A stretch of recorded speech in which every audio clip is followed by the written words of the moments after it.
Para los que acaban de sintonizar esta noticia, desde hace un tiempo se ha intensificado el desabastecimiento en Venezuela. La gente tiene que hacer fila durante horas para conseguir leche, pero en polvo, porque la otra no se consigue. Hay escasez de mantequilla, queso y también de carne de res, pollo, harina, azúcar, aceite, arroz, café, papel higiénico, pañales, detergente, cloro y champú. Mejor dicho, hacen falta productos básicos para la vida cotidiana. La pregunta es, ¿por qué? Algunos se refieren a los intentos de sabotaje por parte de los opositores. Otros culpan a Maduro como un líder mucho menos carismático y capaz que Hugo Chávez. Y como estas, hay muchas explicaciones. La caída del precio del petróleo, por ejemplo, es una noticia particularmente mala para Venezuela. Sin embargo, el verdadero problema, el estructural, es que Venezuela implementó una serie de medidas económicas y aunque estaban inspiradas en buenas intenciones, el tiro está saliendo por la culata.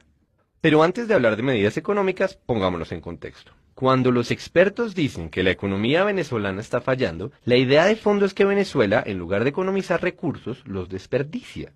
Así de puntual es el problema.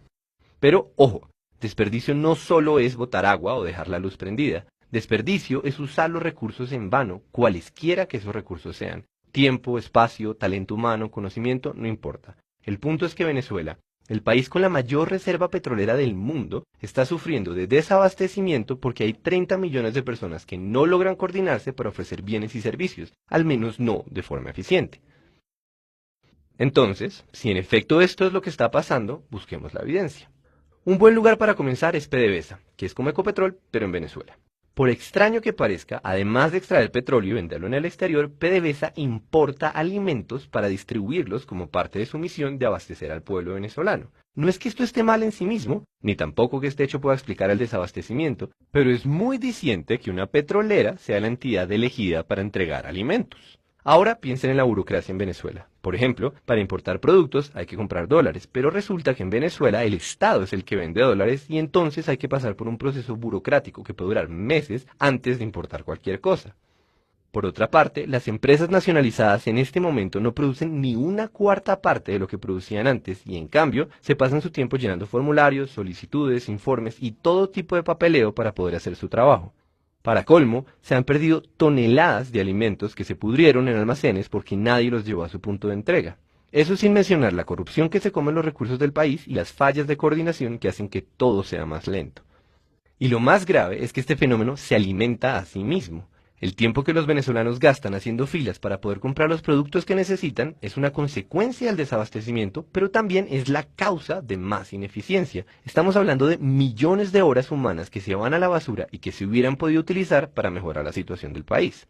Otra fuente de desperdicios es el esfuerzo que gasta el gobierno venezolano vigilando que nadie compre más de la cuenta o que no vendan en mercados negros. Claro, como no hay comida suficiente, muchas personas compran todo lo que se puedan llevar, pero eso solo intensifica el problema del desabastecimiento. Entonces, el Estado decidió implementar controles para identificar a los compradores y evitar que acaparen muchos productos. En algunas zonas del país se llegó al extremo de usar tecnología biométrica para realizar estos controles. Esos son algunos ejemplos. La pregunta es, ¿por qué está pasando todo esto? Y aquí es que entra la carreta teórica. Coordinar los esfuerzos de millones de personas es algo que desborda las capacidades de cualquier grupo de funcionarios. La mayoría de los gobiernos no se ponen el trabajo de decidir cómo se deben utilizar los millones de recursos que tiene un país, literalmente millones. Lo que hacen es establecer las reglas del juego. En la práctica, no centralizar la economía implica coger un problema descomunalmente grande y romperlo en muchos pedazos. En lugar de que alguien pregunte, ¿qué debe hacer el país?, todos los ciudadanos se preguntan, ¿qué voy a hacer yo? ¿Qué compro? ¿Qué vendo? ¿En dónde trabajo?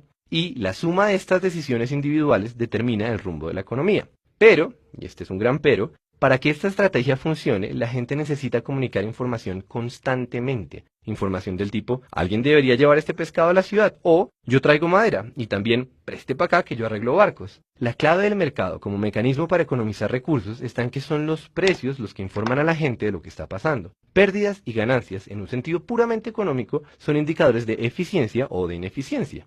Entonces, sin pedirle permiso a ninguna autoridad centralizada, cada individuo toma sus propias decisiones. Esas decisiones afectan los precios y los precios comunican esa nueva información para que otras personas puedan tomar otras decisiones. Y así, una y otra vez. El resultado global es que millones de personas trabajan, más o menos, de forma coordinada. Dicho todo eso, volvamos a Venezuela. Resulta que, en los últimos años, Venezuela pasó de tener una economía coordinada por precios a una economía centralizada. Aquí es que aparecen las medidas económicas. Lo primero fue ponerle un precio fijo a los productos que ahora escasean y ponerle un precio al dólar. Esto comenzó en el 2003. La idea era que todos los venezolanos, ricos o pobres, pudieran comprar los productos de la canasta familiar y que la moneda venezolana se mantuviera fuerte con respecto al dólar. Obviamente, el gobierno trató de fijar precios, comillas, justos, pero la gracia de los precios es que se adaptan a lo que está pasando mucho más rápido de lo que se puede enterar un funcionario del Estado. Y lo que está pasando, o lo que habría de pasar, fue inflación. Poco después de regular los precios, el gobierno venezolano invirtió enormes cantidades de dinero en políticas sociales, y esto generó un desbalance gigantesco en las cuentas. Por supuesto, el problema no son las políticas sociales, sino el desbalance. Básicamente, la plata que entraba por impuestos y ventas de petróleo no era suficiente para cubrir los gastos. La única alternativa para mantener ese modelo era imprimir más dinero, algo que los gobiernos hacen con cierta frecuencia. Sin embargo, cuando la cantidad de dinero en circulación aumenta y el número de bienes y servicios sigue siendo el mismo, se produce la famosa inflación. Los precios suben para ajustarse a la nueva realidad. La nueva realidad siendo, hay más billetes, pero sigue habiendo la misma cantidad de leche. Pero, como estaban controlados, en lugar de subir, los precios se convirtieron en cifras absurdas. Acto seguido, los productores y los distribuidores de alimentos empezaron a quebrarse y muchos se fueron del país porque el negocio dejó de ser rentable. La producción se cayó en cuestión de unos años. Entonces, el gobierno se dedicó a nacionalizar buena parte de las empresas, algunas porque quiso y otras porque había que subsidiar los costos de producción. Por ejemplo, el Estado adquirió más de 10.000 hectáreas de fincas ganaderas en los últimos años. El problema es que el gobierno no tiene la misma experiencia que las personas que antes manejaban esos negocios y lo que es más grave, tampoco tiene la información necesaria para tomar decisiones eficientes, porque cuando se desligan los costos de producción de los precios, no hay nada que nos informe de si esto es más eficiente que aquello. Básicamente el país comienza a navegar a ciegas. Todo se hace con burocracia, con indicadores, con instrucciones centralizadas que llegan demasiado tarde. Ahí tenemos una buena parte de la explicación. La otra parte, o por lo menos otra muy grande, fue la caída de las importaciones. Ya dijimos que el dólar tiene un precio artificial en Venezuela. Pues bien, como solo el Estado vende a ese precio, conseguir dólares se volvió la titánica burocracia que mencionamos al principio. El gobierno debe elegir a quién se los da y con qué propósito, porque a ese precio no le alcanzan para todos. Y como si fuera poca cosa determinar cuál es la mejor manera de gastar esos dólares, o sea, el clásico problema de tener una economía centralizada, además, el gobierno debe partir de la desconfianza porque existen demasiados incentivos para la corrupción. Está el mercado negro, que también es una consecuencia de regular los precios. Piensen que todo aquel que logra comprarle al Estado un dólar o un pollo puede revender esas cosas, pero mucho más caras. Y por otro lado está la dificultad de controlar que nadie se robe los recursos públicos. Para que se hagan una idea de la dimensión de este problema, el gobierno reconoció que se han perdido al menos 25.000 millones de dólares por culpa de la corrupción.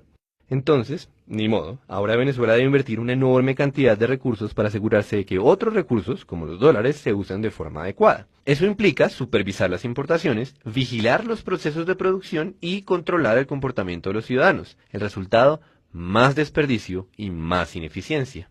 Y con esto volvemos a la idea inicial.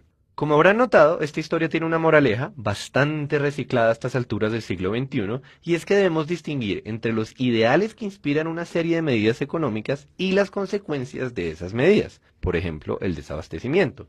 Después de todo, no son los ideales los que nos dan de comer, sino el modo en que usamos los recursos que tenemos.